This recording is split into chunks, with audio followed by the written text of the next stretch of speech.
Déclaration politique du Front commun pour le Congo, Congo central, à l'attention de son Excellence, Monsieur le Président de la République. Excellence, Monsieur le Président de la République, avec l'expression de nos hommages les plus déférents.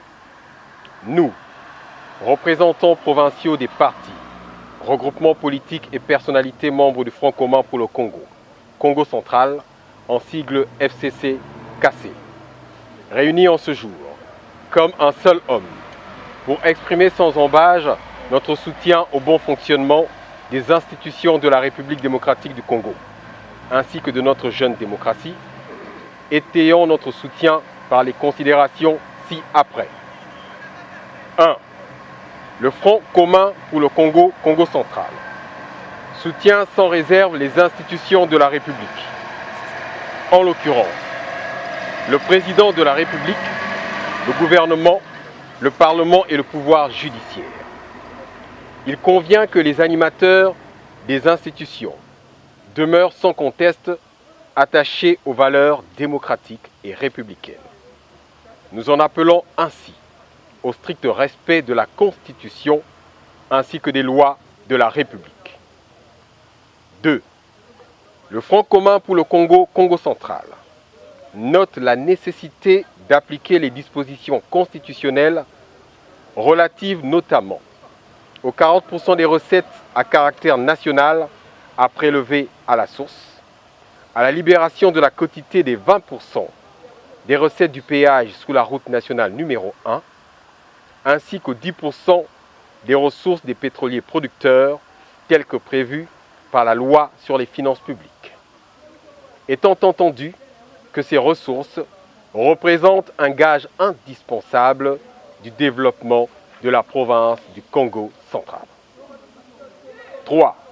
Le FCC Congo central réitère sa volonté de voir l'émergence d'une véritable cohésion nationale entre les fils du Grand Congo, quelles que soient leurs origines. Celle-ci doit avoir comme corollaire, au sein des institutions nationales et provinciales, une collaboration sincère, limpide, tant entre le président de la République et le gouvernement, avec à sa tête le Premier ministre, qu'entre l'exécutif et le Parlement provincial.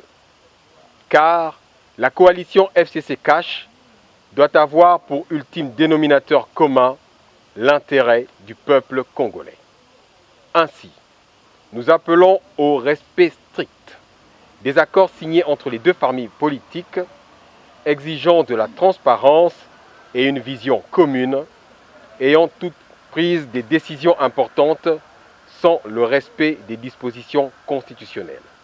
Cependant, il est chez, pensons-nous, d'envisager l'avenir sur des bases communes en tenant compte du respect des textes.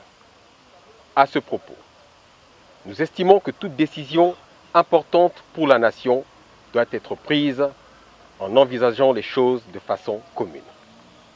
Ainsi, le FCC Congo central supplie tous les fils de la province de privilégier l'institution séculaire de Kinshasa en se réunissant ensemble autour d'une même table afin de parler un même langage et regarder tous dans la même direction pour l'intérêt supérieur de la province. En conclusion, le FCC Congo central plaide pour une stricte application des règles préétablies par notre loi fondamentale, dans la vision légitime d'un véritable état de droit dans lequel les dirigeants et les dirigés sont tous soumis à la rigueur de la loi, dépouillés de tout sentiment revanchard et sans aucune sélectivité. Ceci afin d'épargner notre jeune démocratie des balbutiements et atermoiements funestes qui ne présagent aucun avenir radieux. Car la véritable justice est le socle de la bonne gouvernance ainsi que du développement intégral. Le FCC Congo central réitère sa loyauté à l'autorité morale du FCC et s'engage à ses côtés au soutien de la coalition politique dirigeant les institutions du pays. Que vive la République démocratique du Congo, Que vive la province du Congo central, que vive la coalition FCC Cash, ainsi fait à Matadi, le 23 juillet 2020, la conférence des présidents fédéraux des partis, regroupements et personnalités du FCC Congo central. Nous vous remercions.